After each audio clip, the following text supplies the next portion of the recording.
Well, on behalf of the Royal Society of Chemistry, may I welcome you to the Chemistry Centre and to this latest event in our International Year of Chemistry, which is this debate on nuclear energy.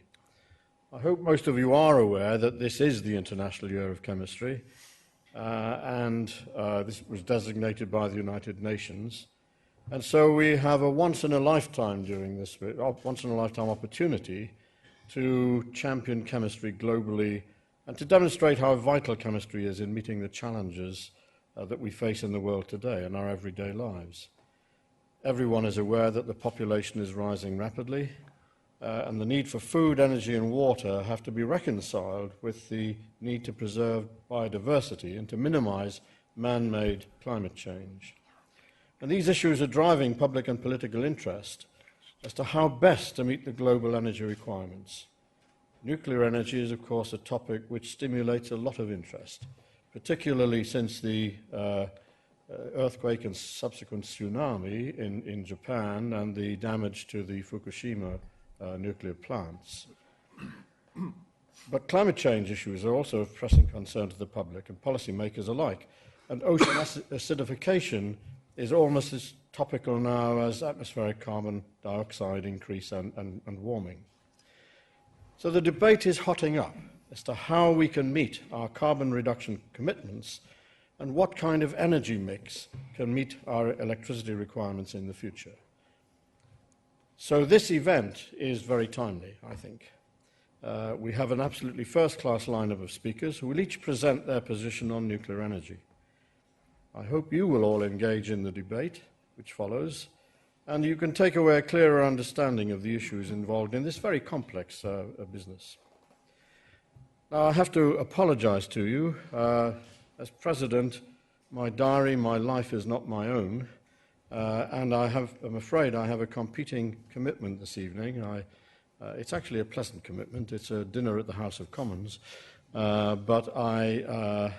because we're entertaining the American Chemical Society, whom we don't particularly want to offend, I'm afraid I have to go down there very shortly, actually, after I've introduced the speakers. So my sincere apologies. I really would have liked to have been here for the debate. But I'm going to leave you in the very capable hands of our chairman for this evening, Professor Karl Rose.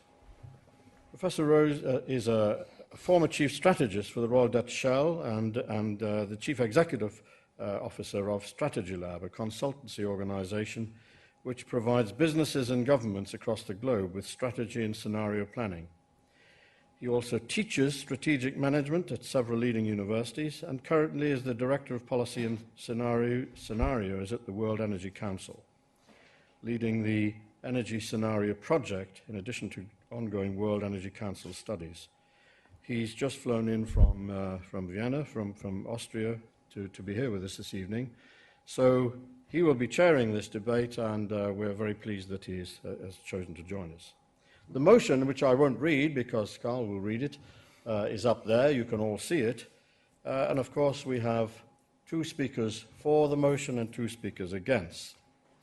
For the motion, we have George Monbiot, who is author of best-selling books, Heat, How to Stop the Planet Burning, The Age of Consent, A Manifesto for a New World Order, and The Captive State, the corporate takeover of Britain, as well as the investigative travel books, Poisoned Arrows, Amazon Watershed, and No Man's Land. He's a freelance journalist, and he writes a weekly column for The Guardian newspaper. He is accompanied by Malcolm Grimston, who is educated at Scarborough College and Magdalen, Cambridge. He graduated in 1979, having read natural sciences, and he specialized in psychology. But he taught chemistry before joining the Atomic Energy Authority in 1987. In 1995, he joined Imperial College as a senior research fellow.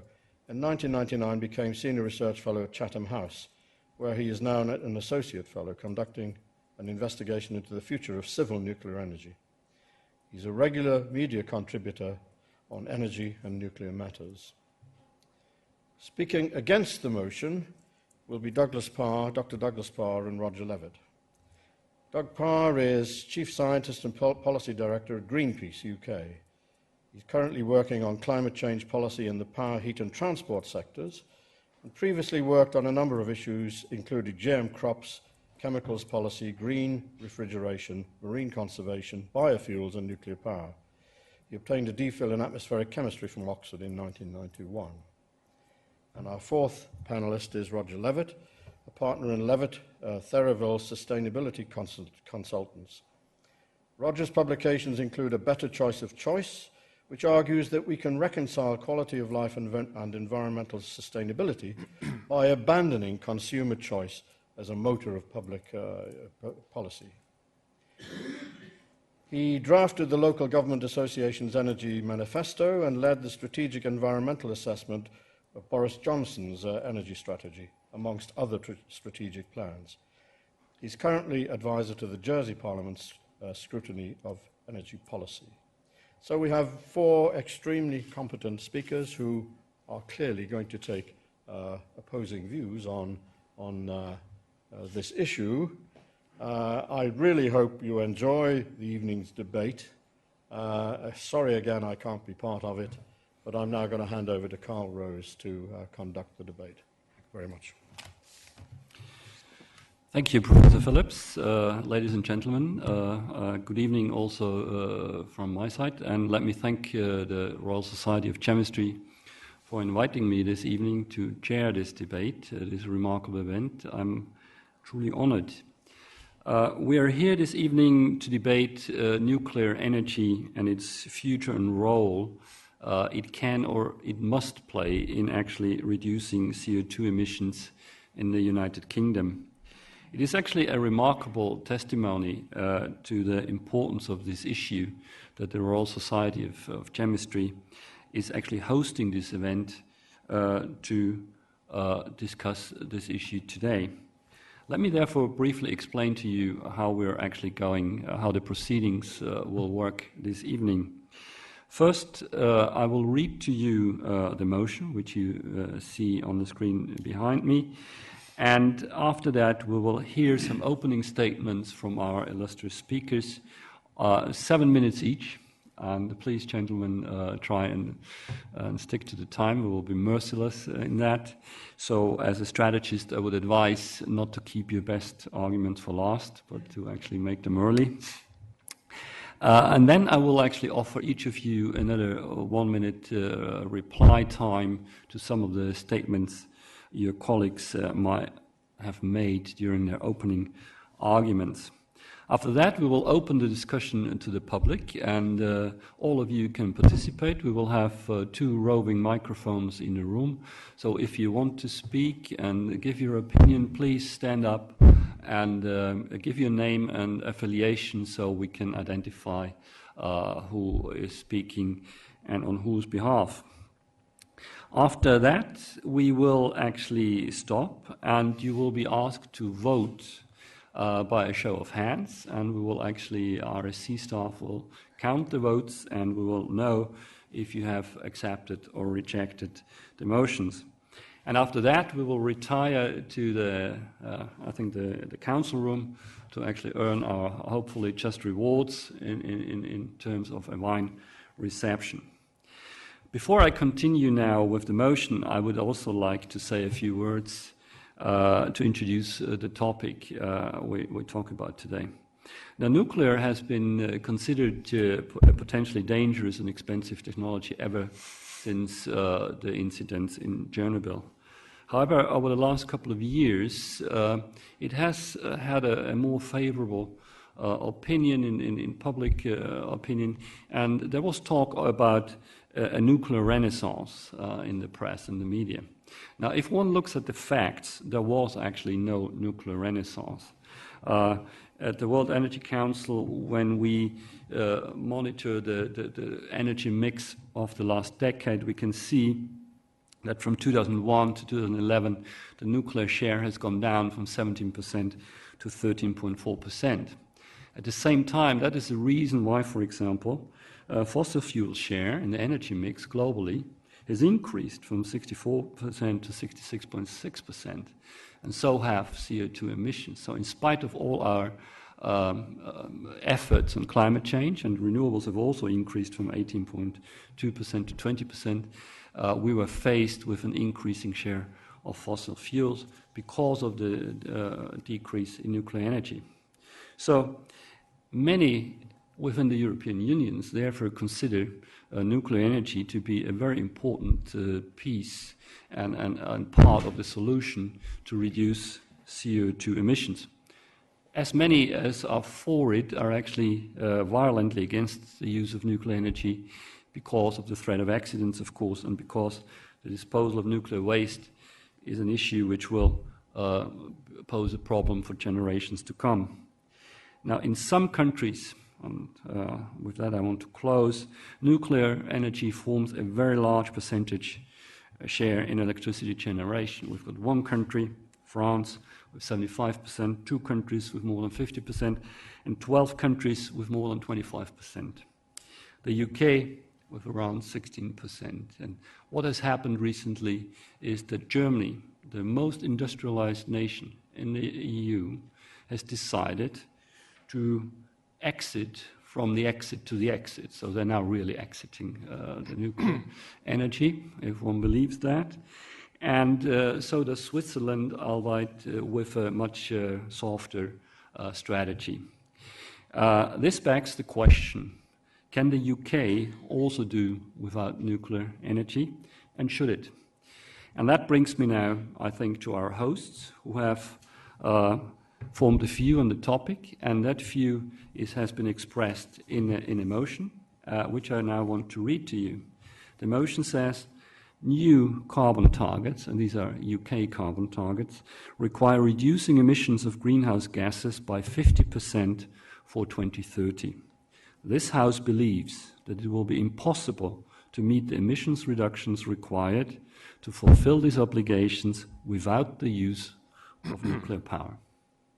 That is a motion you later will be asked to vote on. And with that, I would like to invite our first speaker, George Monbiot, to give us his opening statement. Please. Thank you very much, Karl. Before I start, I'd like to declare an interest. Malcolm Grimston, believe it or not, was my chemistry teacher at school. So any scientific howlers I make in the course of this debate are his fault. Now, all of us on this panel have the same aim, which is to reduce as much as possible the human impact on the biosphere. And I think we all believe that we should start to do that by reducing energy demand as much as possible. We consume a ridiculous amount of energy, a profligate amount of energy, and the first task of anyone with any environmental sensibilities at all must be to reduce that energy demand.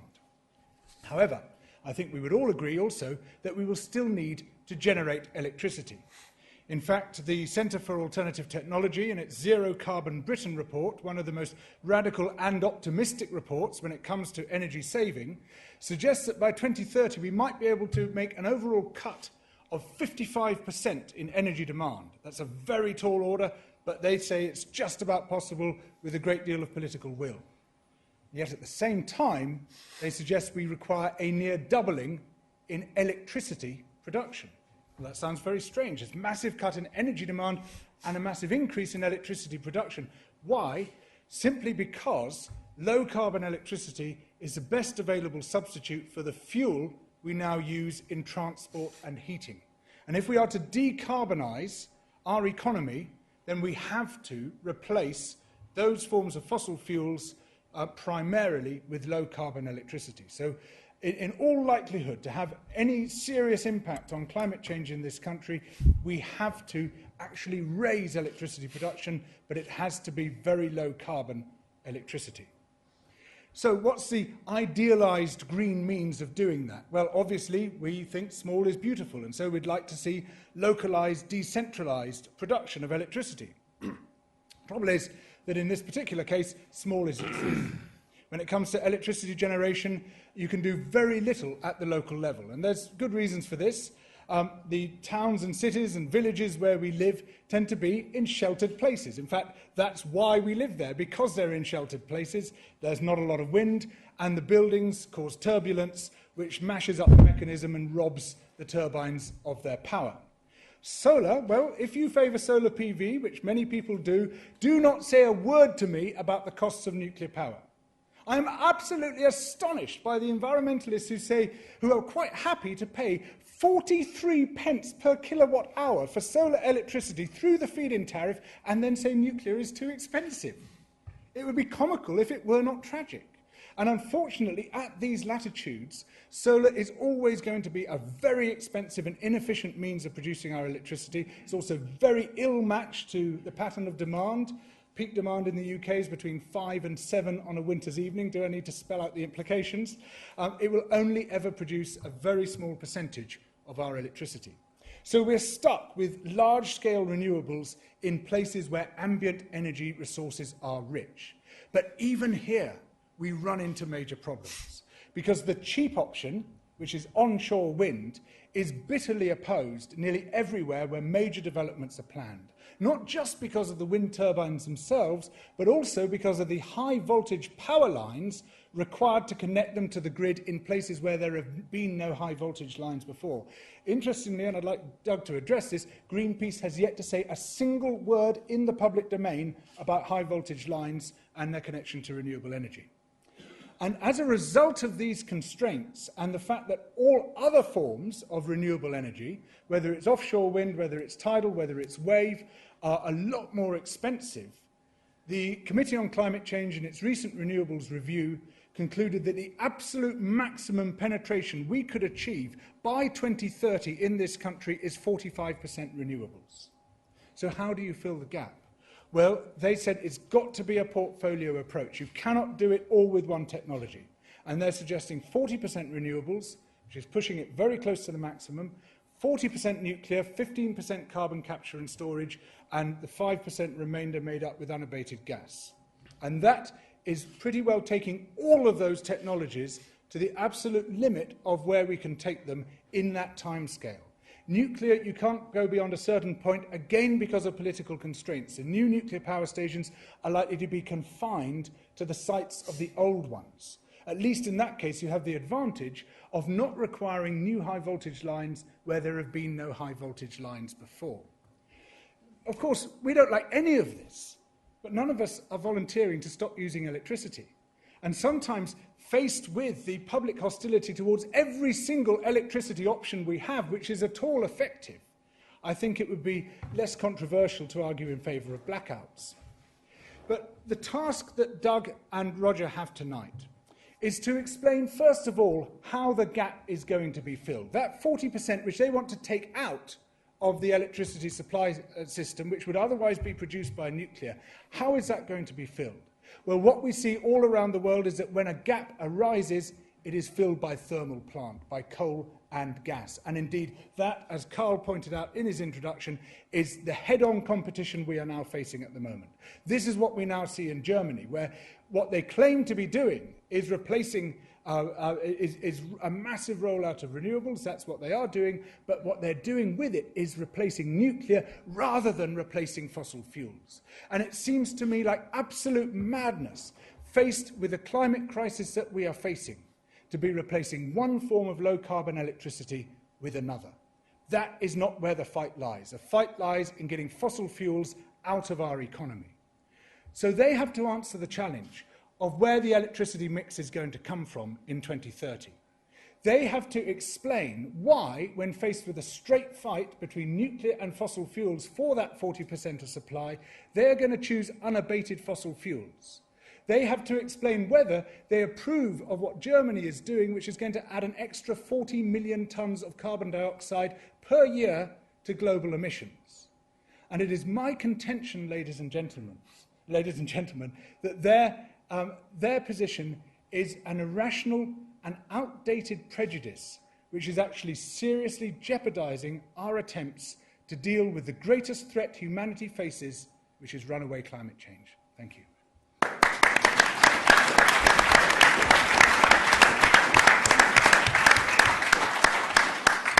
Well, thank you very much. And after that very passionate plea, I open the floor to Roger Levett to actually make the counter-argument and explain the gap.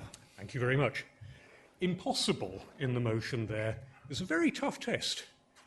All I should have to do to defeat this motion is to show a little sliver of possibility that we could meet the emission targets without nuclear. There are several unattractive ways we could do this.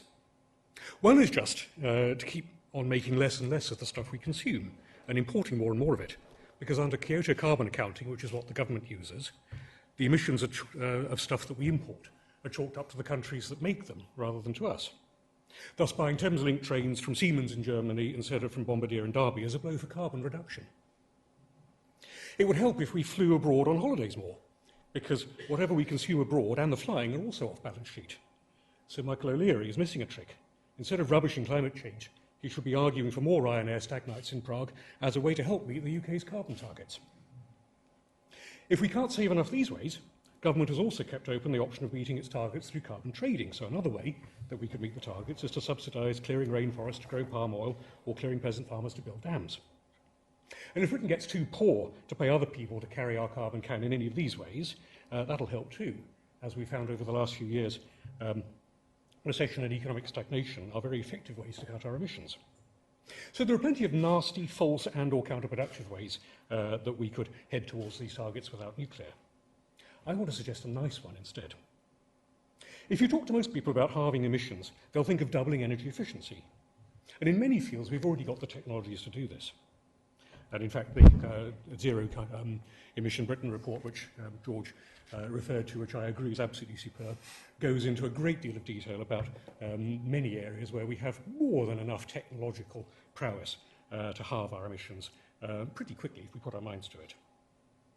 Cars that average 4 litres per 100 kilometres instead of 8, i.e. 70 miles a gallon instead of 35. Problem solved. Except that if you double the efficiency and therefore halve the cost without doing anything else, people will respond by driving further and buying higher performance cars, which is what's actually happened in the UK. But there's another way to double the energy efficiency of a car journey. Take a friend. Instantly gives you twice the person kilometres per litre. Notice I've moved the goalposts. This is a different efficiency ratio than car kilometres per litre. But that's justified because the point of a journey is to move people, not cars. We can halve emissions again by only going half as far, by going to a closer school or shop or whatever, provided it's there, it's good enough. Again, I've redefined the ratio, and again justifiably, because after all, the point of a trip is to reach a destination, not to cover distance. Then if we can do twice as many errands in the trip, because the shops, the swimming pool, the theatre, the kids' school and your office are all within a pleasant walking distance within the town centre, we've got another halving of energy use and another refinement to the efficiency ratio. We're now talking about the fuel needed to do an errand, which after all is the point of journeys, not reaching destinations. And the more we can shorten and combine trips like this, the more of them we can do by buses, which are twice as fuel efficient for a given load factor, or by bikes or walking, which use very little fossil energy. Now, of course, people already do these kinds of things a lot, and they can't all be done for all journeys.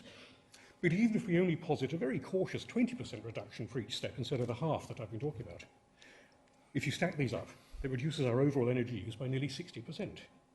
And if it's 25% in each step, i.e. a quarter, that brings the total reduction nearer to 70%. And that's before any allowance for journeys avoided altogether, for example, by home working or home shopping. It's also without any technical improvements, which these behavioural changes make easier.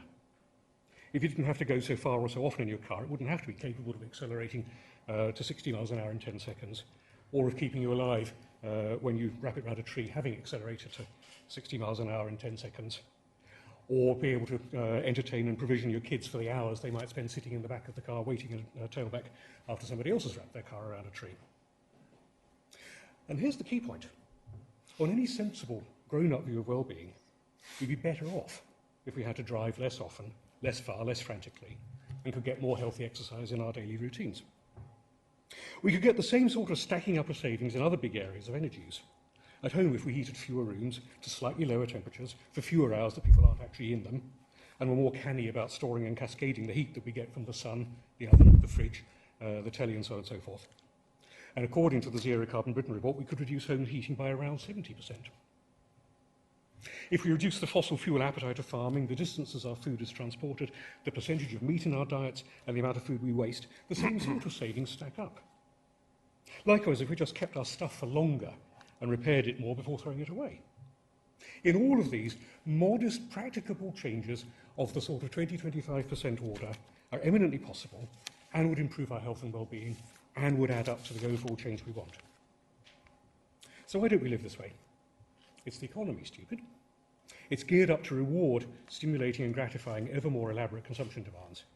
There's rarely profit to be made from the elegant simplicity and sufficiency of the way of life I've sketched. And all our main political parties are competing on how effectively they can stoke up growth, not how they can help us off the treadmill, and egging people on to choose different schools, hospitals and so on, rather than making sure the closest ones are good enough. And the problem with consumer choice, or one of the many problems, is that individual uncoordinated choices towards a better world often disadvantage those who try to take them. For example, shops and cinemas don't want to concentrate in town centres while their customers prefer to drive, and the customers aren't going to abandon their cars while the places they want to go are dispersed around urban fringe retail parks with poor bus services. So to flip our vicious circle into the virtuous one we can see in lots of continental towns, we'll need to give both the shops a hefty shove back into town and the shoppers a hefty shove back onto the buses, neither of which they'll want to do, and neither of which will be sensible or useful unless the other also happens. So getting to this better way of life would require a level of planned, coordinated intervention, sacrifice and resource that we can only muster for purposes as grave as defeating Hitler or rescuing banks. I'm not at all optimistic we can manage it for something as frivolous and optional as saving our civilization from suicide by greenhouse gases. But I hope I've shown the possibility of a behaviour-based way we could meet the carbon targets and genuinely reduce emissions, which isn't always the same thing, without needing nuclear, and live better. It's up to us collectively whether we have the imagination and the will to do it. Now, the result of a debate at a learned society, even one as august as the Royal Society of Chemistry, isn't going to transform the world. And on balance, that's probably a good thing. But it can send a signal. I urge you to send this signal by voting against the motion. Thank you.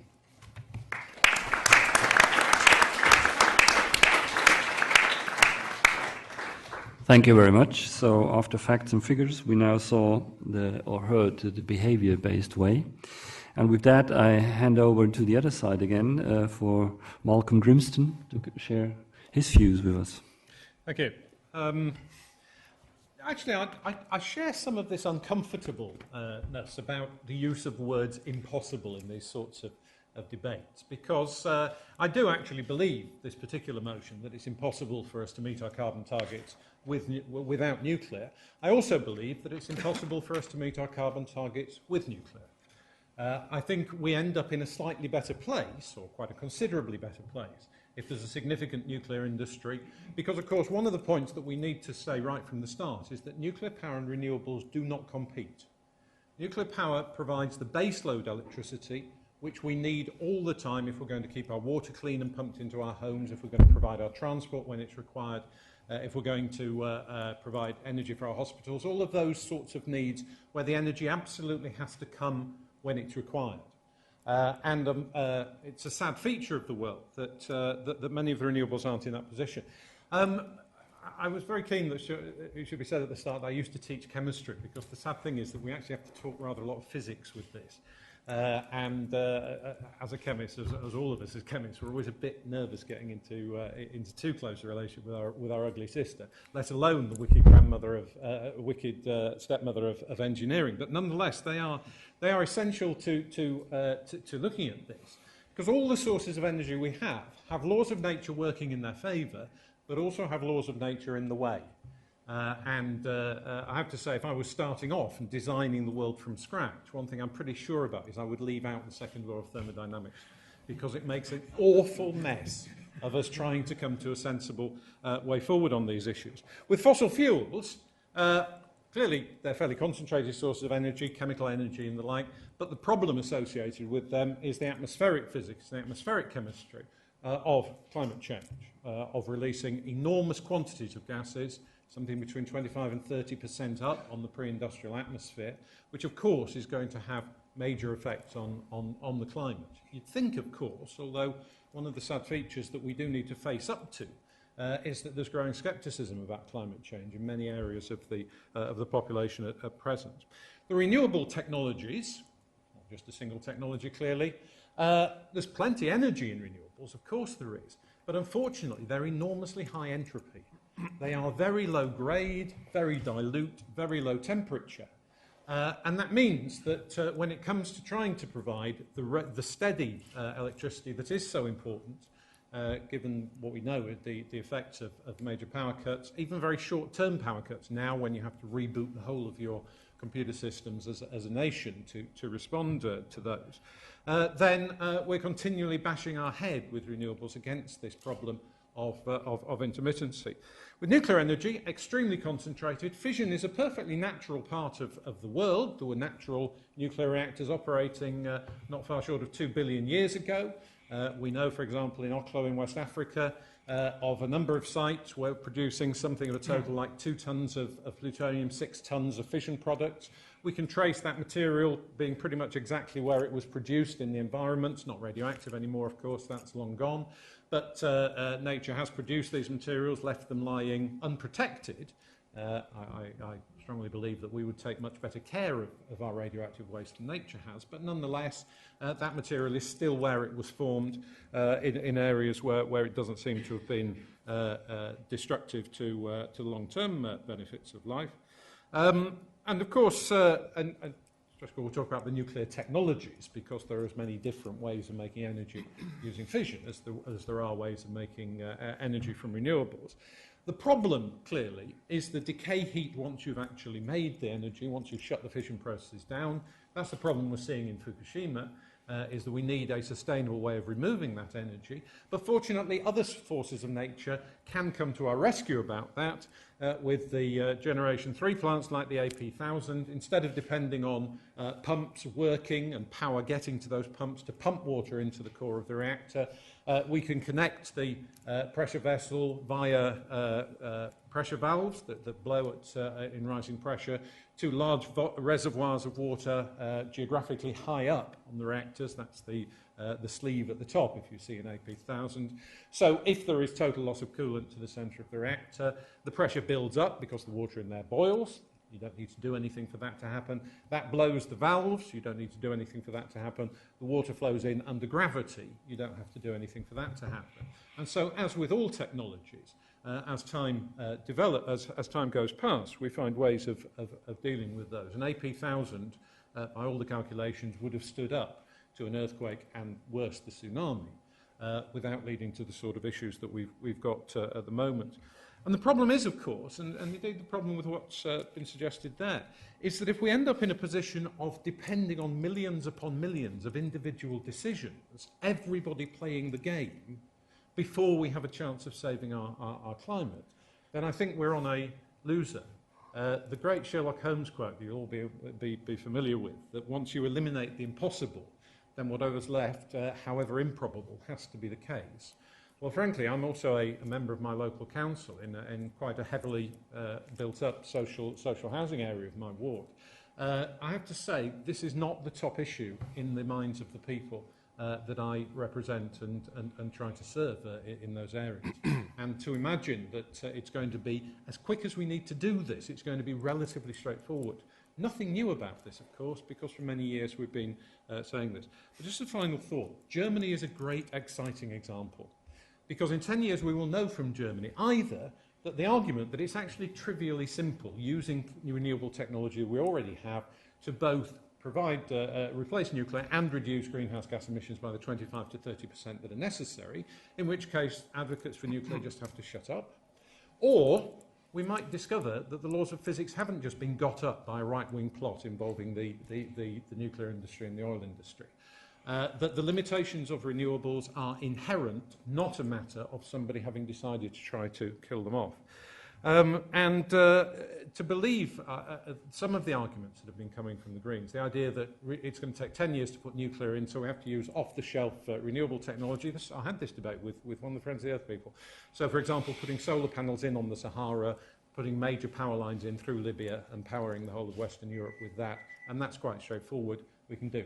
Did we really choose all the really awful sources of energy? Did we really choose the really awful way of doing electricity? Every country did, of centralised power first, and keep all the best till last. We might have done, but I don't think we're in a position to bet the future of the planet on that. And I think nuclear is still needed and will be needed for the foreseeable future.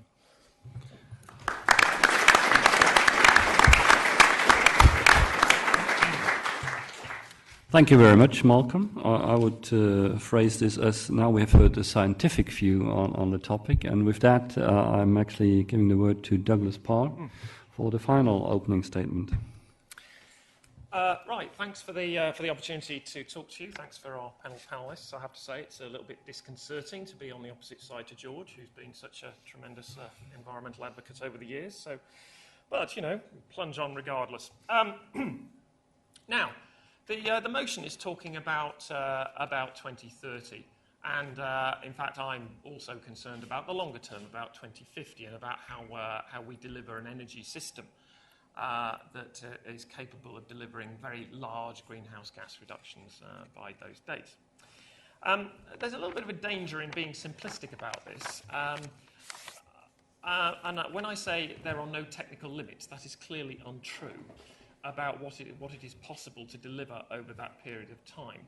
Nonetheless, I would contend that, and there are plenty of studies that indicate this, that over the sort of periods of time that we are talking about, it is possible to develop and deploy very considerable amounts of both energy efficiency, as Roger has covered, and of renewable technologies. There is, for example, the ECF study that was done with Kima and Imperial College that demonstrates that we can get to very, very substantial renewable, in fact, essentially 100% renewable technology in Europe by 2050. There was a parallel one by PricewaterhouseCoopers with Kima and Potsdam Institute and EASA, who also indicated that the way to deal with the long-term energy system is not to carve out individual little blocks like the UK, but to actually look at it as a European system.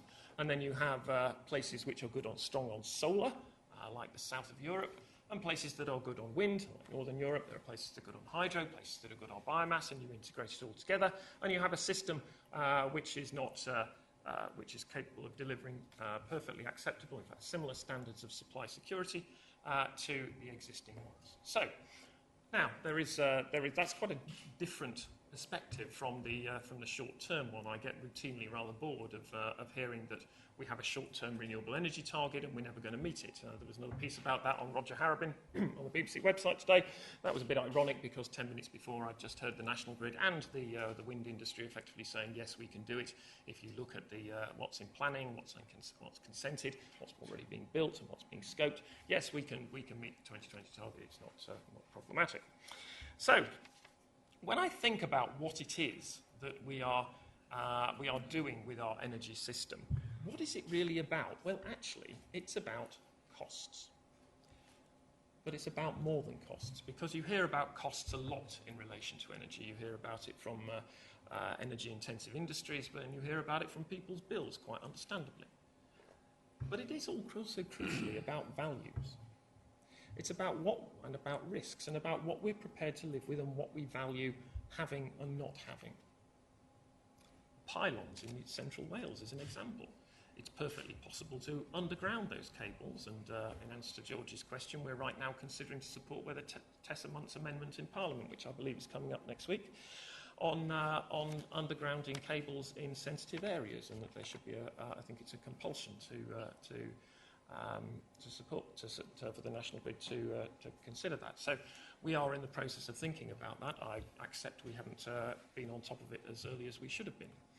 So it's about those values. It's about what risks are you prepared to live with? Are you prepared to live with the risk of catastrophic accident? Visions and values have informed energy policy over long periods of time.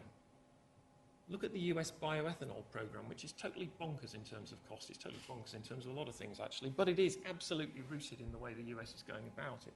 Look at the amount of money that's been poured into Thorpe and the MOX plant at Sellafield in the UK. Couldn't have been possible without a vision about what should happen. What about what's going on in Germany, where they've got a renewables industry with 350,000 jobs, and we've got a renewables industry with about 20,000? If they'd said, let's look at the most cost-effective thing we can do, they probably never have got started. And now that renewables industry, on the announcement of the nuclear phase-out, said we can fill the gap and then some, with the political support that should be there. So, when I say about values, let me just run over quickly why I feel that the nuclear industry is not one that we should continue to support. You'll be familiar with some of the traditional arguments. Nuclear waste. We still don't know what to do with it. Even the existing plans, if they go through, would require that spent fuel, which is the hottest form of waste, is left on site at all these places around the country for 110 years. Now, that's a long time to hope that we're completely in control of everything that's going on and our institutions are robust. Look back at the past 110 years. We've managed 2 world wars. Now, I obviously hope that we don't go anywhere near that.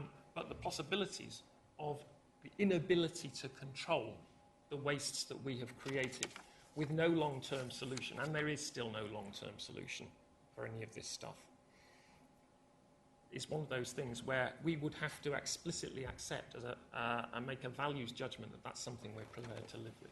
Proliferation, if nuclear is the answer for the UK, it's got to be the answer globally. It's got to be the answer in developing countries as well, where the demand growth is going to be much greater than it is here. If you feel comfortable with nuclear power, you've got to feel comfortable with nuclear power across Africa in places that may not be at the most stable, across Asia where the same could apply. If you're not comfortable with nuclear power in those countries, you shouldn't be comfortable with it here. That's the bargain that was essentially struck in the UN climate talks about developing countries having access to the technology that we have. And finally, I haven't had the opportunity to say the tremendous opportunities that we've got in the UK as a global player, developing and being a crucible for new technologies, and so where we should be putting our effort. I want to finish with the deeply corrosive impact that the support for nuclear power within the UK political establishment is having on renewables. If you look at what we're going to get, the government says they're going to get 10 nuclear plants. Well, no, we're not.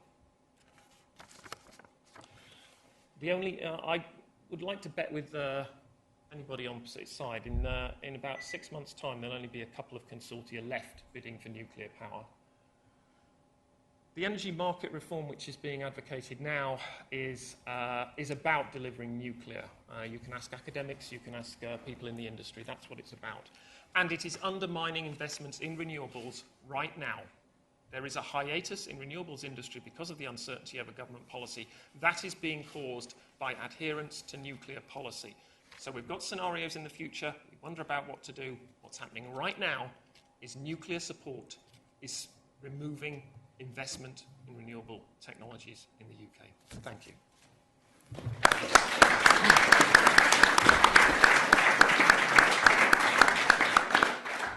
Thank you very much. That concludes our opening round of statements.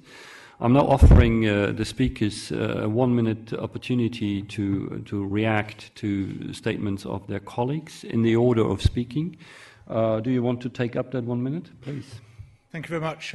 Yes, well, there's hardly anything that Roger said I disagree with.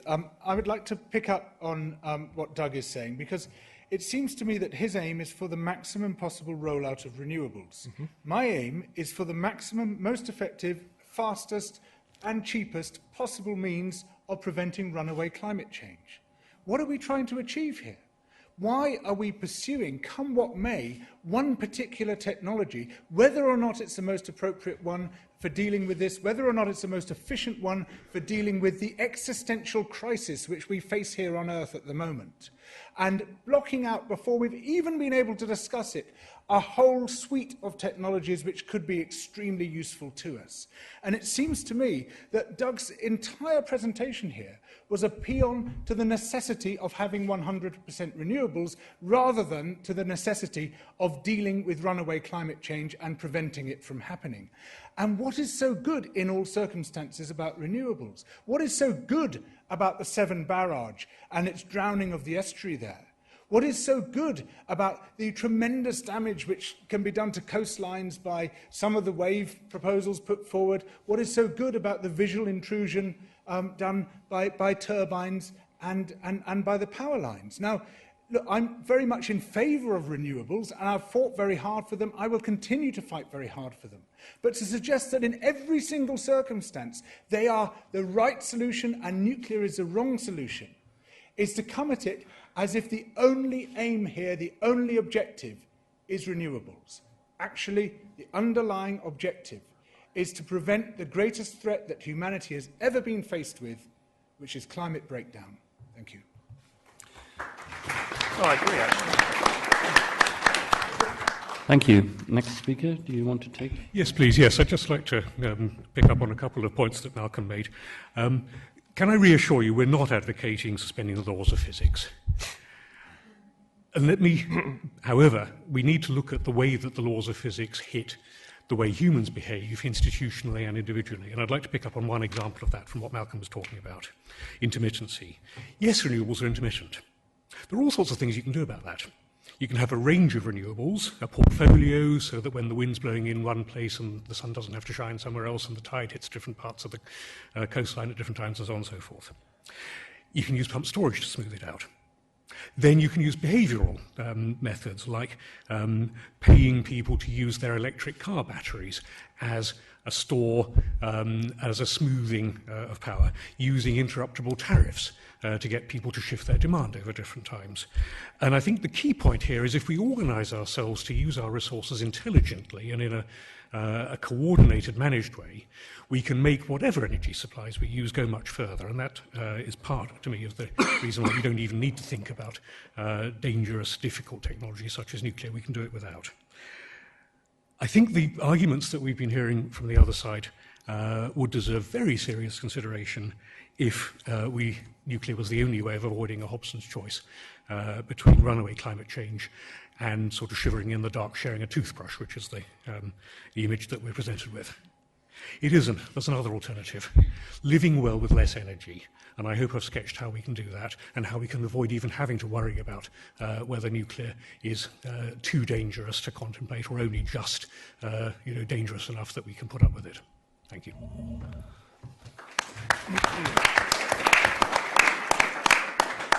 Malcolm. Just a few observations. One thing, it always strikes me that the healthy scepticism that the Green movement has brought to this debate, which is absolutely essential, one of the reasons that in countries like Japan, I think the nuclear industry and its regulators have not been as open as they should be, as they haven't had the pressure from the Greens.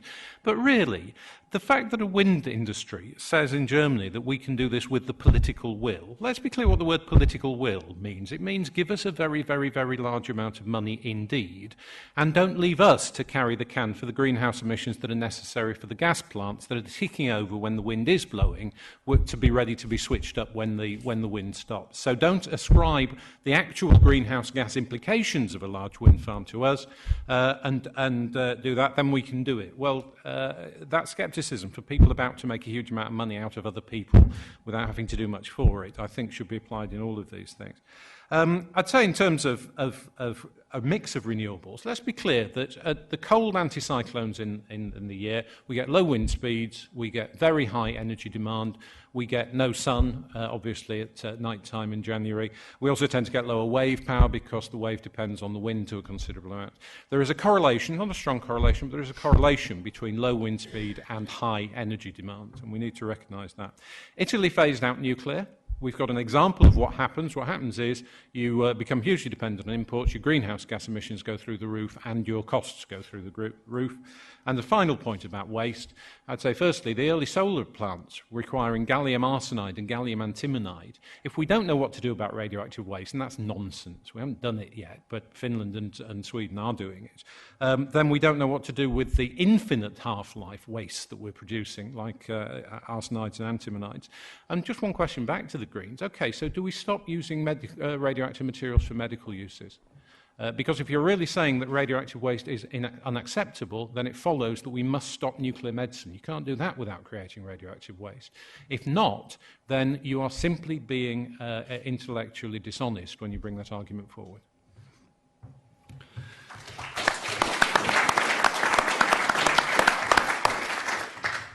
And last but not least, right. Let me give some responses to what I've heard. So, okay.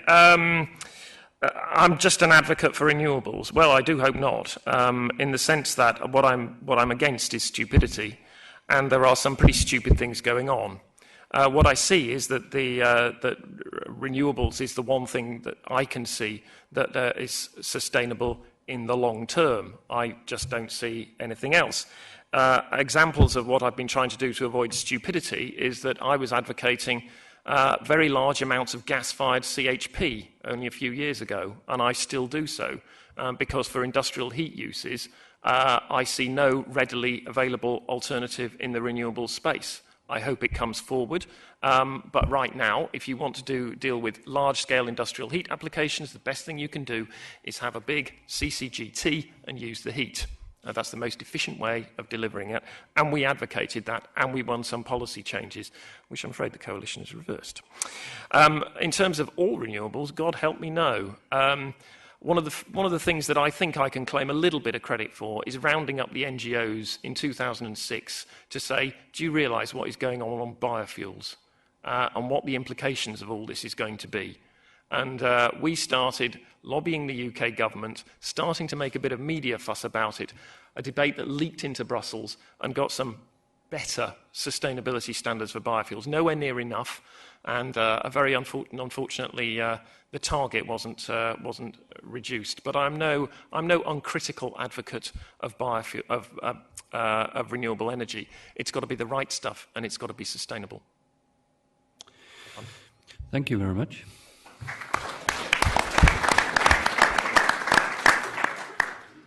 With that, we're now opening the public round, so it's your opportunity to say something. We've got two members of staff, and we have a first statement here in the middle. Please, if you would stand up and identify yourself. Thank you. Thank you, Chairman. Does it work? Yeah. Yeah, okay. My name is Gordon Taylor, and my website is energypolicy.co.uk, because I found none. The key word I want to raise is consequences in the business.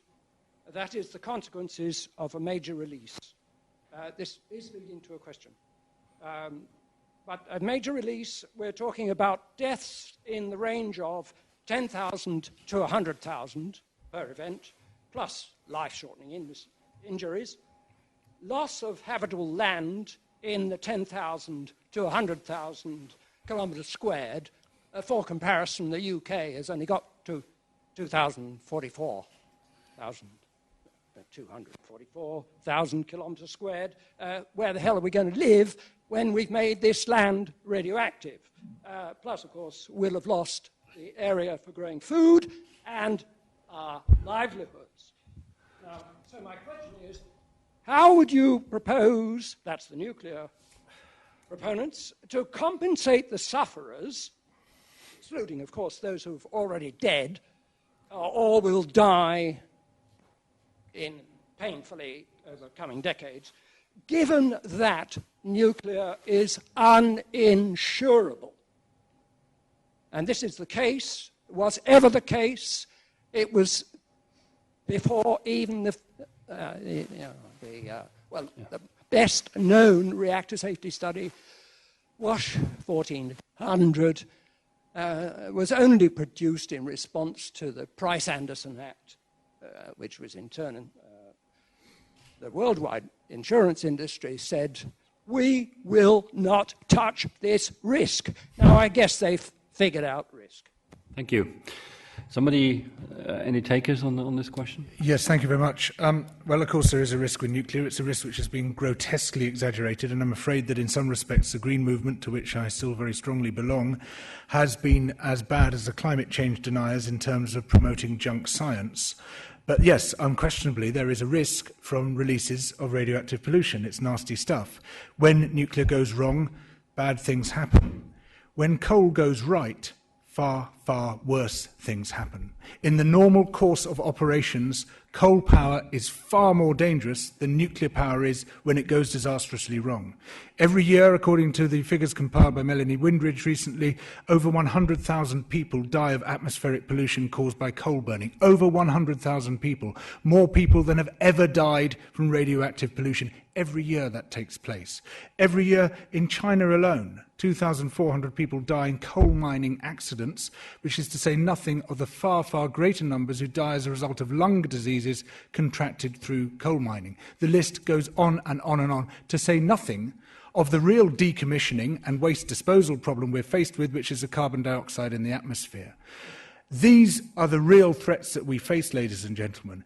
And yes, I don't want to minimize in any way the genuine dangers caused by radioactive pollution, but they are infinitesimal by comparison to this existential threat that we face from climate change and all the associations. And in fact, if you look at a very interesting chart online, deaths per terawatt hour in energy production, you'll find nuclear power right at the bottom of the list. Solar power causes more deaths per terawatt hour because of the numbers of people who fall off roofs while installing it.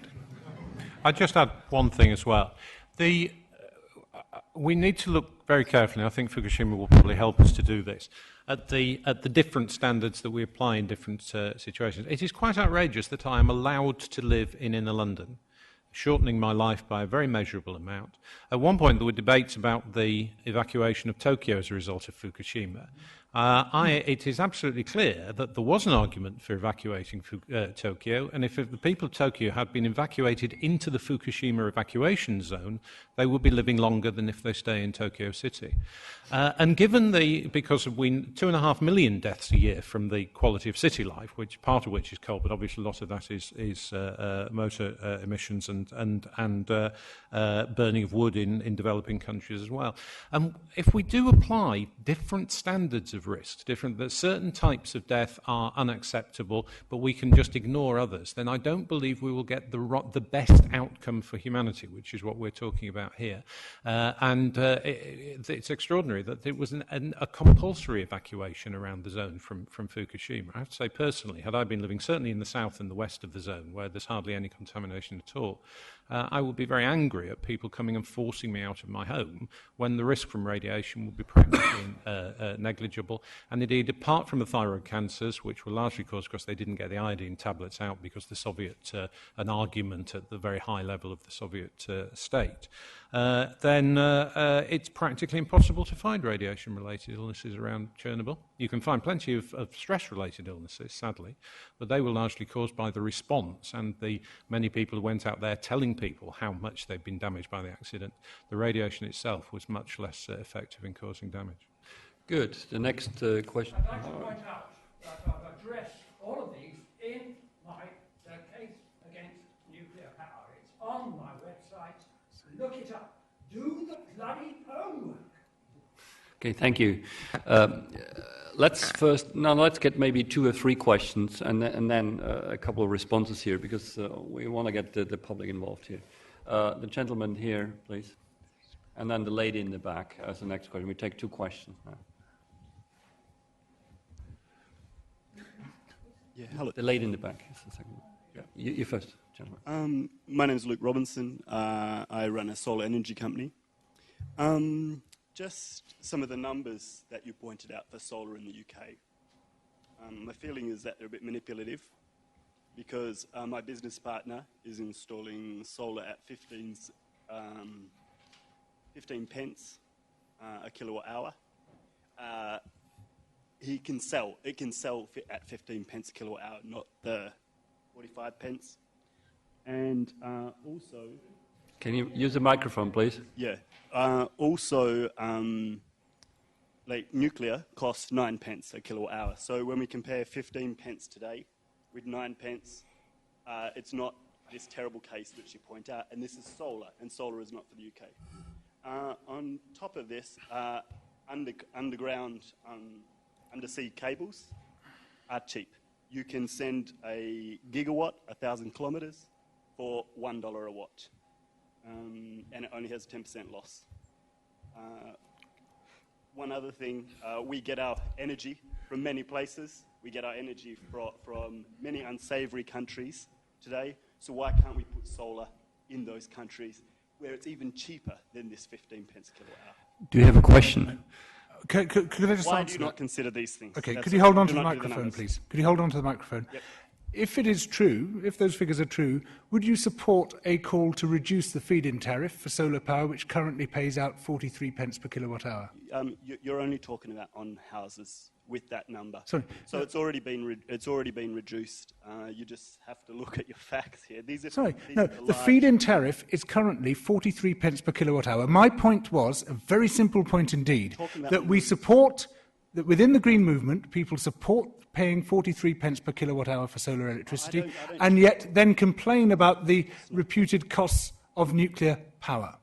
Now, do you support the feed-in tariff at 43 pence per kilowatt hour or not? I don't support that, and you don't have to have 40 You don't support it? Reduce it at 15 pence, so why would I support 45 pence? All right, well, that's very interesting. Good. That we will mark down the solar installer against the current feed-in tariff. Thanks. On the wider point, I don't mind that. This is a very important one. It's 15 pence we're talking about. The Committee on Climate Change. The Committee on Climate Change compared all these numbers against each other. It's the most up-to-date and the most comprehensive survey of the costs of electricity delivery in this country. And lo and behold, it's the business we're talking about. And just let me finish, please. Just let me finish. Lo and behold, when all costs, including waste disposal, decommissioning, everything else, were taken into account, believe it or not, nuclear came out as the cheapest low-carbon option that we have in this country. Much cheaper than solar, slightly cheaper than onshore wind, half the price of offshore wind, and cheaper by a long way than wave, tidal. Yeah, go to Wikipedia, cost of energy. You're wrong, actually, with this. Right. Well, no, sorry, you're not saying I'm wrong. You're saying the Committee on Climate Change is wrong. You go to Wikipedia, given that this, you'll see... you are pitching a video, sir, against the most up-to-date and comprehensive study commissioned by this government. Thank you. Good. We had a question in the back, in the very back, the lady in the middle of the aisle.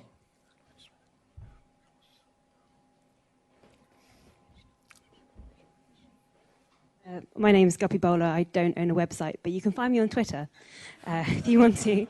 I shouldn't have taken the microphone because my answer was almost answered, and it was about the cost of nuclear and the amount that you get repaid by. I just wanted to say to Malcolm that you pointed the finger at renewable energy companies getting subsidies due to political will, but you can say exactly the same for the nuclear industry. You can't just point one finger in one direction and not understand the amount of pressure the nuclear industry puts towards the government and how much money they get, and whether that cost and the subsidies that come from that from the government are added into the cost of that industry as well. So I think we should probably take note of that too. But sorry, I don't have an actual question, but I've really enjoyed the discussion. So I'll just say, I maybe didn't express myself very well. The main point I was making was, why is there not the same scepticism at one group of technologies which are making these claims? When you just look through them, you see it's actually about them making very large amounts of money. It's very clever positioning by the Greens. So they've positioned the manufacturers of green technology, that they are nice, kind, cuddly local people. They're big business, huge business, massively more subsidies going into renewables in this country than ever have gone into nuclear, apart from clearly the development phase, because fission was an entirely new. I mean, wind power is 3,000 years old. I don't know why people talk about the new renewables. The Romans built an empire on water power. These are the old renewables. They've been around for thousands of years, whereas nuclear fission was only demonstrated, as you'll recall, in 1942. So, of course, the initial phases went there. Actually, if you look at the market at the moment, I have to say, and it's against my own political instincts, but I'm becoming increasingly sceptical as to the possibility of doing any of this within a market context. Because the debate doesn't become, do you subsidise this fuel or not? It becomes, do you define the word subsidy in such a way that what we're actually doing doesn't go against what we promised in our election manifesto? And so the question about subsidies is a semantic argument, not one anything to do with economics or technology. But I'd be interested if the 15 pence that's given there, does that take into account the cost of backup for wind, for solar or for wind? Because my feeling is you simply take the cost of the machine and divide the number of units of electricity that come out, and that's the cost you claim for renewables. But the system cost of having wind power, for example, which is about 26%, that's its load factor. But you have times when you can't. I mean, you may know in June of this year, the grid was paying £2.5 million to wind generators not to use their wind farms, because if they left them switched on, the wires would have melted, because you have very low demand, and the whole demand was being filled there. And it's at least with nuclear, because it's base load, it is realistic. It runs whenever wherever it's available, it's realistic to divide the costs of generation by the number of units by the cost going there. With renewables, the whole argument has been based on this dishonest assumption that renewables are reliable in the same sense that gas, coal and nuclear are. And that's why, as I say, they just don't compete. They're not in the same part of the marketplace. Okay. Doug wanted to make a statement here. Can I just come in on this, because the question of costs is quite a vexed one, and it does rather include what you want to. It turns on a lot on what you want to include and what you don't want to include. The figures in from the CCC, for example, were done on a Mott MacDonald report. They did a similar one for DEC shortly. It was last year, in fact. They take a rather unusual approach to the nuclear costs, in the sense that they scrutinise each of the technologies in turn and look at things like learning curves, what's the historical experience, and so on. For nuclear, they say, well, we know that historical experience is that there is virtually no learning curve, and they don't actually get any cheaper when you build more of them. In fact, sometimes they get more expensive. But we're going to ignore all that, and because our expert panel think that they'll get cheaper, that's what we'll take. Now, there is a very important question about what you put in and what you don't put in. And I understand the Mott MacDonald report expects to include the costs of decommissioning and waste. That's a bit difficult because we don't really know what they're going to be. The government's got a number for that, which they call their waste transfer price. In other words, you hand over the waste to the government, and then if there's any cost escalations after that, then you and me pay for it. The waste transfer price arrangement. Now, a consultant who has worked for DEC and has worked for the nuclear industry estimates that because they're underestimating cost rises based on historical precedent again, there could be a subsidy of, billions involved in that waste transfer price.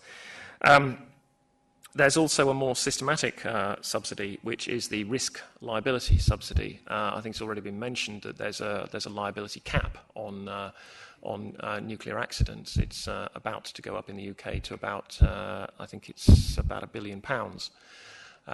Now, if you look at a Fukushima example, then obviously the costs can go much, much larger. And the only place for that to end up is, again, you and me, if it happens in the UK. Now, I'm not saying that there is going to be a Fukushima-like incident in the UK. I have, frankly, no idea whether that is going to happen because I'm not a nuclear engineer. What I would say is, if they're so safe as they're claimed, then just insure them.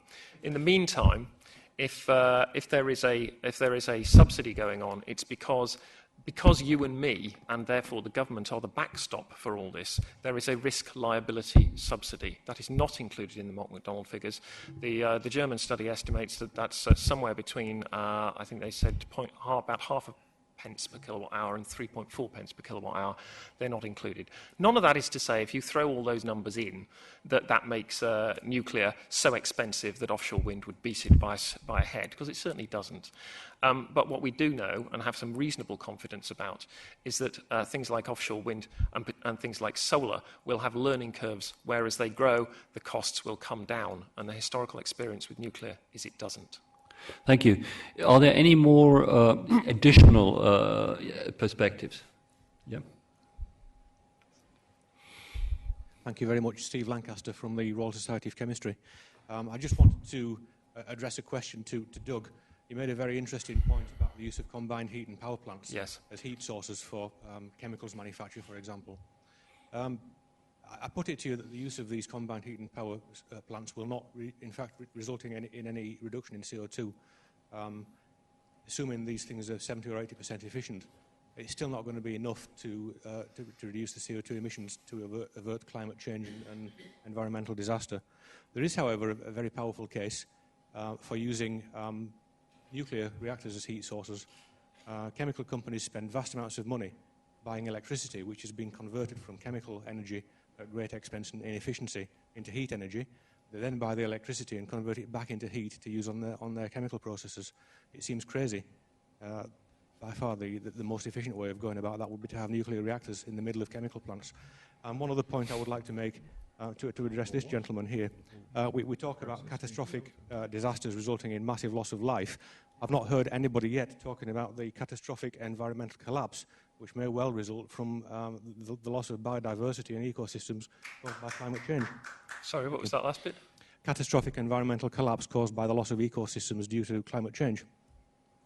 Yeah, I agree. I mean, do you want to respond? And then the gentleman here in the front row as well. Brief, please. Right, well, yes. I mean, I don't disagree with you, actually. I mean, if you've got a nuclear site and it's still generating, it would be better off if we were using the heat. The fact is that that is considered unacceptable. The siting of those plants is inappropriate. What we've got with, and there's no prospect of them ever being built near industrial sites that I can see. What we've got at the moment is not actually a rush to nuclear. We've got a rush to gas. Gas is being built all over the place in the UK, partly because of instability in the investment market for low carbon technology, low carbon generation, and there is flexibility over the siting of that. And therefore, if gas is what you're building, build it where you can use the heat. I mean, you know, it's possible to come up with notional ideas about how we can of alternative energy strategies, but you know, what my day job is about is trying to get something approaching a sensible way forward. And right now, advocating a nuclear CHP, not that I would ever advocate nuclear, but actually trying to deliver a nuclear CHP is just inconceivable, whereas a gas CHP is conceivable, and it does reduce emissions, because all those plants, if they're still operating, should be using that. Worth just mentioning, Calder Hall was a combined heat and power plant. It provided all the process steam for the Sellafield site, which is a big chemical plant. And there's several examples of nuclear CHP around the world. The other thing, just briefly to mention as well, is that nuclear is in a particularly good position to produce hydrogen because it's operating at a high temperature, so probably not high enough to pyrolyse the water, but certainly electrolysis at high temperature is a much lower energy issue because the hydrogen-oxygen bond is weakened at higher temperature. Renewables, sadly, operating more or less at room temperature, are a particularly bad way of producing hydrogen. You know, the electrolysis, the heat losses in the electrolysis are such that it's really not a feasible way forward. Okay, gentlemen, let's get the public, and then you can react again. Hello, my name is Douglas Hutchison, and I happen to be blind, so I only actually heard what the motion was when someone, Mr. Chairman, kindly read it out. So I hope you bear with me that one doesn't always come prepared when a debate is on, that you've actually got the background material.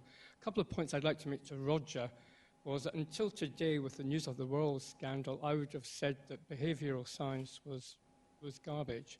But I think that the public eventually do get the gist of what actually is going on. But I'm still unconvinced that people are going to change their habits. And if we bear in mind that demand for energy is local, but the emissions are global, with a population of 60 million in the UK, whatever China and India do, if they cough, then our nuclear balance is totally, virtually irrelevant. But the other point is the geopolitical aspect of countries such as Germany and Japan being dependent now on imported fuels. In Japan's case, TEPCO, Tokyo Electric Power, and the Japanese generators will have to get all that energy from imported gas carriers. These are walking gas bombs. What's going to happen if there's an increase in piracy, such as a Somali pirate getting hold of one of these gas carriers? I hate to think what's going to happen. Similarly, in Germany's case, again, geopolitics, historically for 100 years, they've been looking at energy, energy, and energy. And our own island nation has a different outlook on its energy independence. And I think, with great respect to Roger and Doug, that the nuclear option, to some extent, and I got a PhD in chemistry in 1980, and I've been out of action for 10 years, but I'd like to make my own point now that I'm so fed up with the dreadful science being spoken by politicians, especially in the House of Commons, when I heard a committee chaired by Tim Yeo and someone talking about Teutonic plates. I thought this was a slip of the tongue. I honestly thought this was a slip of the tongue. And lo and behold, I'm on Twitter. I'll give a plug for my own Twitter. It's Professor or Prof Whitestick. I'm blind. Prof Whitestick. And there is a hashtag. He said Teutonic plates and he meant tectonic plate. That shows you the political awareness of our politicians. I've heard Chris Huhne speak. I've heard Nick Clegg speak. That, I'm afraid, was a disaster. I have heard Charles Hendry speak. At least he seemed to have listened to his brief. I don't know who's briefing Clegg, if he understands it or not. But as a simple taxpayer and a pensioner in the next few years, I'd like to think that we had politicians and scientists that could talk to each other rather than pushing whatever hobby horse they had. Thank you. Okay, now Roger has been dying to come in, but before you do, let me just, I'm dying to say that, to tell you that if an LNG carrier, a full LNG carrier is hit by a missile, not much actually happens, it bleeds off. If it's empty and you have fumes in the tanks, now that's when you actually have to watch it. So the full one isn't the problem. Roger. Yes, I'd like to address your points in reverse order. Gas carriers are perilous. I don't accept that we can be absolutely certain. We've tried it, actually. Safe. We were hearing earlier from Gordon Taylor that the worst case nuclear possible accident is utterly horrendous. We've been hearing from George and Malcolm that fossil fuel burning is terribly dangerous, and we've been hearing from Steve as well, a reminder that the consequences of fossil fuel burning are horrendous. It seems to me the blindingly obvious conclusion from all of these things is let's organise ourselves to use as little of any of these as we possibly can. And that brings me to your first very interesting point about people changing their habits. I'm not advocating relying on 60 million people to change their habits. I'm after a top-down intervention to make people change their habits and to make it practicable and possible for people to do so. I'm not expecting people to say, gosh, isn't it dreadful, we must drive less. I'm going to stand at the bus stop and be splashed by all the other people still driving past in their cars while I wait for my bus. That's not the way we're going to solve something like this.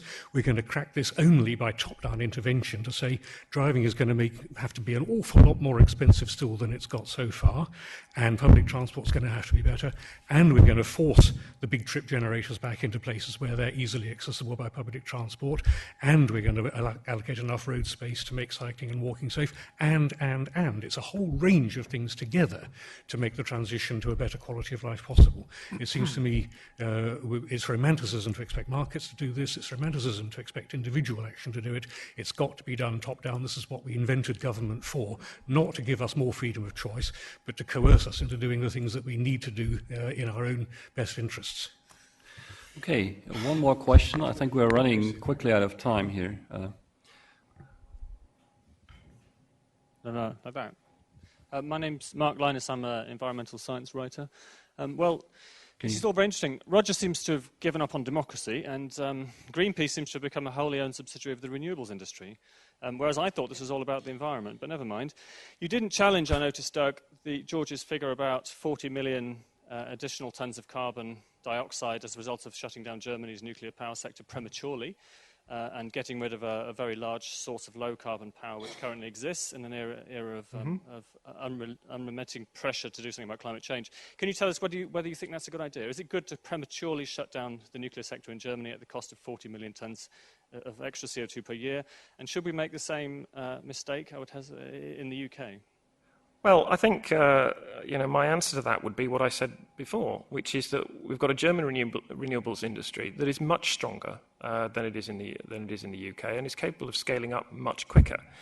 And I noticed that Malcolm said earlier that's just because what the renewables industry is saying, give us a fat check and we'll deliver it. But in effect, that's what the nuclear industry is saying in this country as well, because nothing stopped anybody building a nuclear power station in the UK for the past 20 years. It's not true. It's been illegal.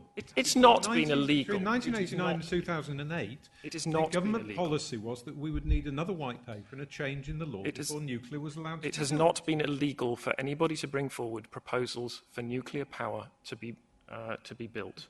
And they have not done so because it doesn't make sense, and it's only as a consequence of the series of subsidies that are being put in place that allow it to happen.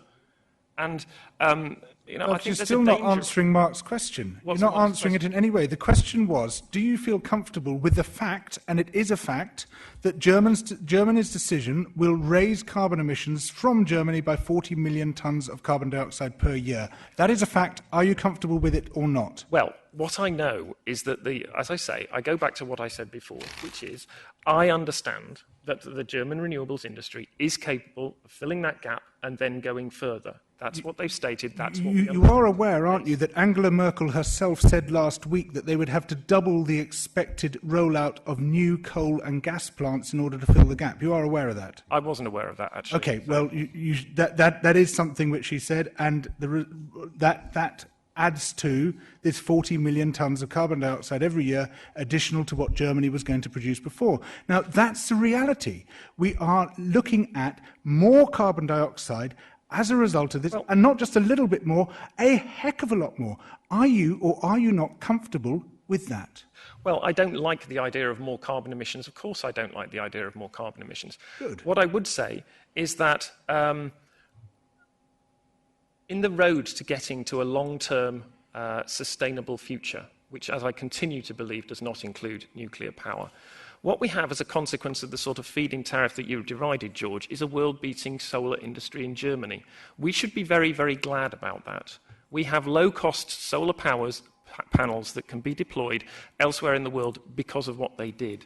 I have to say, Doug, that a world-beating solar panel industry in Germany is like a world-beating air conditioning industry in the Arctic. It's completely the wrong place to be doing it. Yeah, okay. No, so your argument is about the deployment in Germany. What I say is a world-beating export industry in Germany, and we should be very, very glad about that. Okay, I think with that, gentlemen, I close the discussion on the panel here. There's one more question. No, I'm going to have to come back on Mark Linus here. I haven't given up on democracy. I want democracy to do what it's supposed to do, which is do collectively the things that we can't do individually.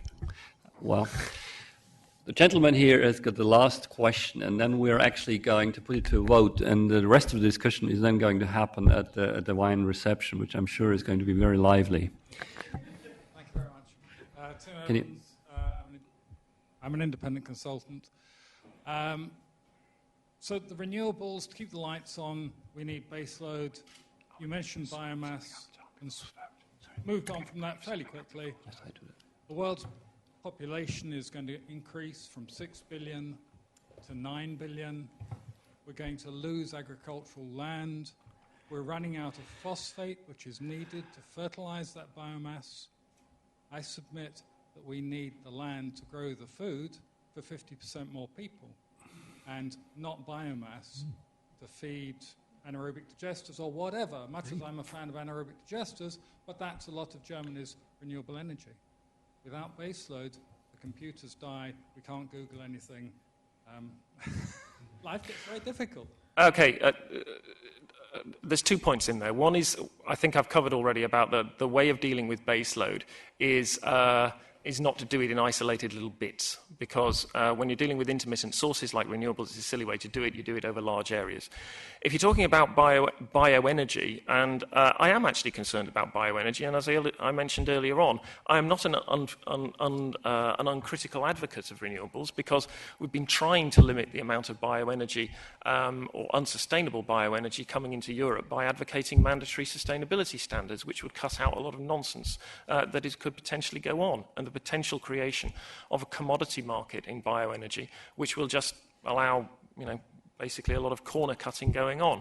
So the scenario that we have put together globally looks for the only bioenergy we put out in it is agricultural residues. We think by 2050, you're absolutely right, we'll need the food, and that if we're to avoid going into biodiverse areas like or high-value conservation habitat, which we damn well ought to protect, then agricultural residues is the only thing that we can be banking on. So that as a consequence, there's not a lot of it.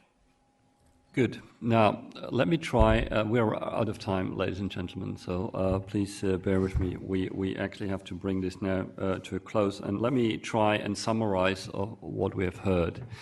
And as expected, this is a wide variety of arguments and very emotional opinions which we've heard today. We started off with a statement by George, which I would characterize as a rational argument, saying, with facts and figures, saying climate change itself, it's CO2 in the atmosphere, and what it could cause to us is actually a far bigger threat than actually having nuclear energy in the mix. And we should keep the eye on what's the real problem, what's the objective, and his question actually to the other side explained to me how you will make up the 40%, which I think we're missing.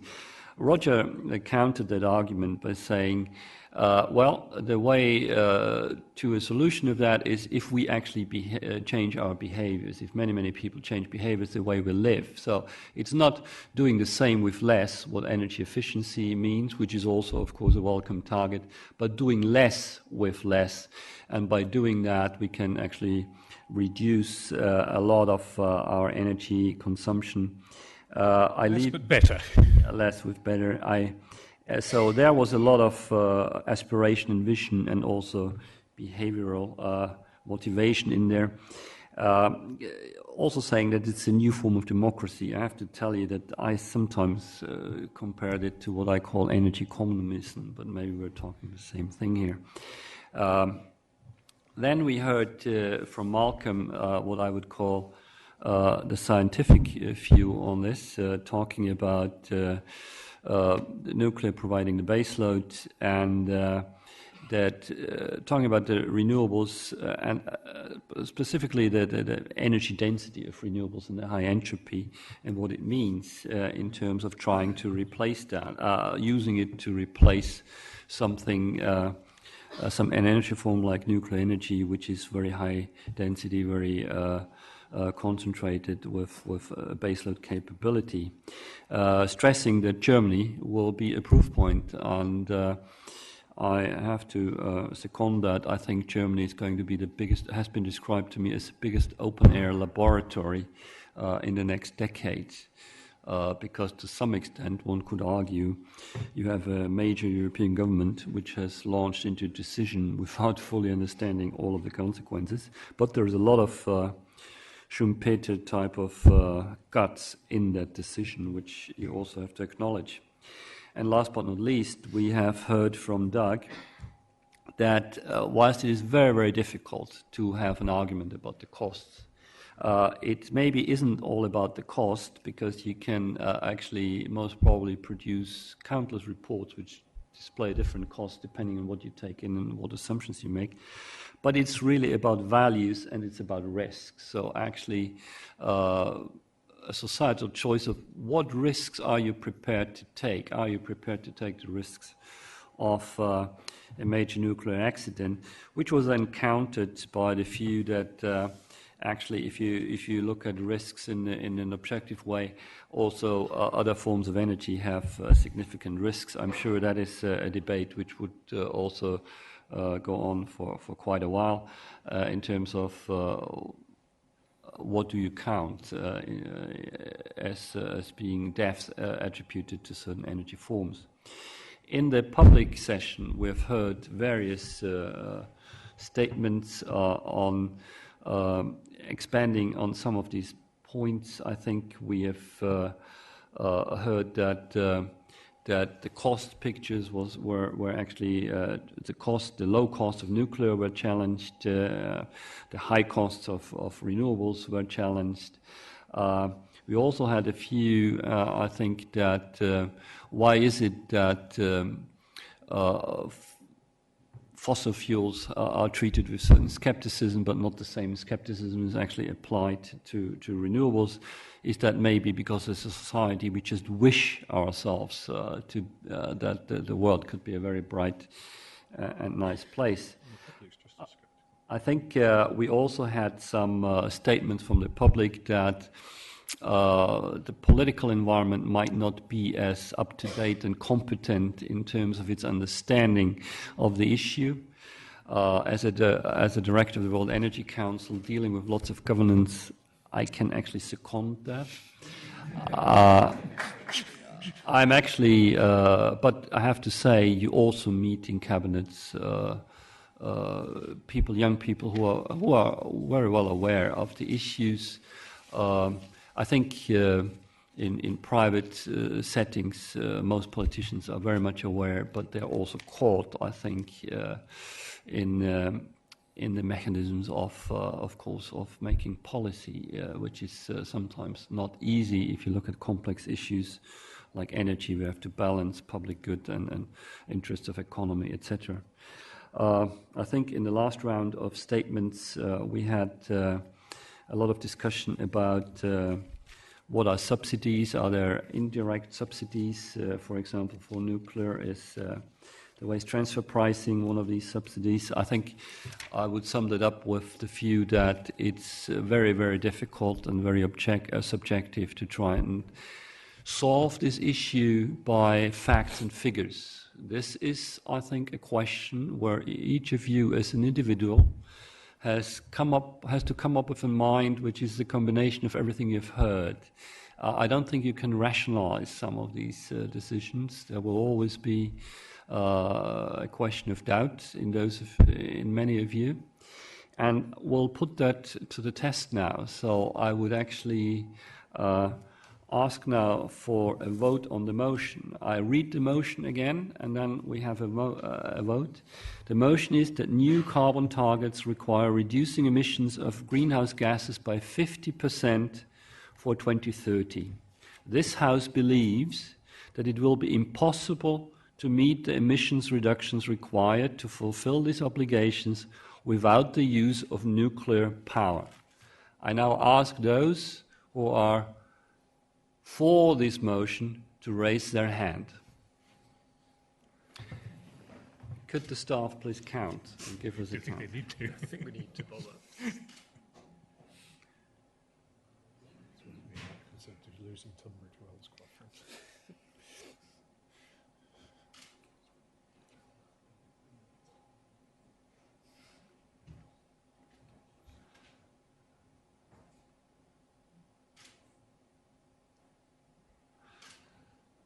I hope we have a mechanism of totaling up here, no? Yes, we have.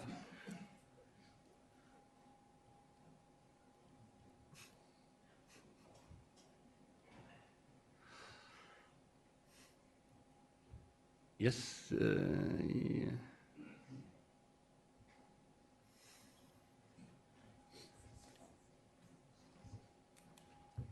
Okay. 63 for the motion. I'll record that. Can I now ask those, as a check, who are against the motion to raise their hand?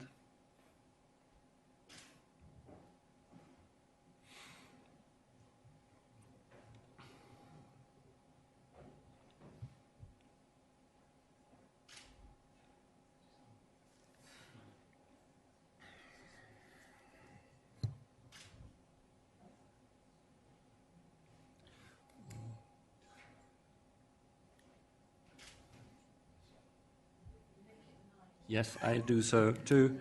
So it's 9 against the motion. So this is actually a surprisingly clear result with a vote of 63 to 9. The motion of this House has been accepted. And with that, I thank you all for your attention. And on behalf of the hosts, I invite you to the next room for the wine reception and to continue this discussion, I hope, in friendship and in good spirit. Thank you very much.